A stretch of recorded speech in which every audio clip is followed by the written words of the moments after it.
নমস্কার বন্ধুরা, আজ এসে গেছি নতুন একটা রান্না নিয়ে। প্রথমে একটা বাটি নিয়েছি, তাতে দিয়েছি 1 বাটি ময়দা, দিয়েছি একটু লবণ, দিলাম 2 চামচ তেল, দিয়ে ওটা ভালো করে মেখে নেব। মাখার পর এবার ওটা ভালো করে মেখে নিয়েছি। মেখে নিয়ে এবার লেচি কেটে বেলছি। বেলে একটা বাটির মধ্যে রুটিটা দিয়ে দেবো। দিয়ে তার মধ্যে ফাটিয়ে দেবো একটা ডিম।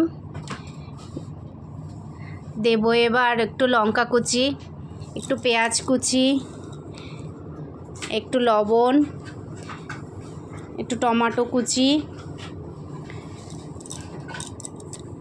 দিয়ে লঙ্কা গুঁড়ো দিলাম।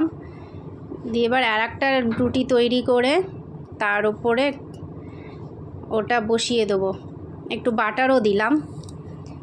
এবার ওটা ঢাকা দিয়ে এবার বাটিটার সাইড দিয়ে চেপে চেপে এটা কেটে রুটিটা কেটে নিলাম। এবার একটা ফ্রাই প্যানে তেল দিয়ে বাটিটা আমি বসিয়ে দেবো। উল্টে বসিয়ে দিলাম। এবার আস্তে আস্তে ওটা ফুটতে ফুটতে গরম হতে হতে ওটা ছেড়ে দেবে। দেখুন কত সুন্দর হচ্ছে। ভিডিওটা ভালো লাগলে লাইক, কমেন্টস এবং সাবস্ক্রাইব করে দেবেন, শেয়ারও করবেন। দেখুন এবার হয়ে গেছে, বাটিটা তুলে নিলাম।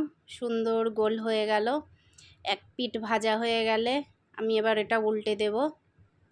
উল্টে আর এক পিঠ ভাজবো। খুব নরম আর একটা পিঠ উল্টে আস্তে করে উল্টে দিতে হলো।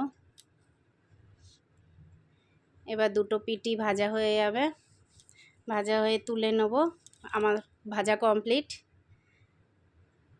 এবার কেটে আমি দেখিয়ে দিচ্ছি কত সুন্দর হয়েছে। ফুলেছে, বেশ ফুলেছে। উল্টে পাল্টে এবার নামিয়ে নিয়েছি। এবার কেটে দেখাচ্ছি আমি ভিতরটা কীরকম ডিমটা সেদ্ধ হয়েছে। দেখুন বন্ধুরা, সব সেদ্ধ হয়ে গেছে ভিতরে।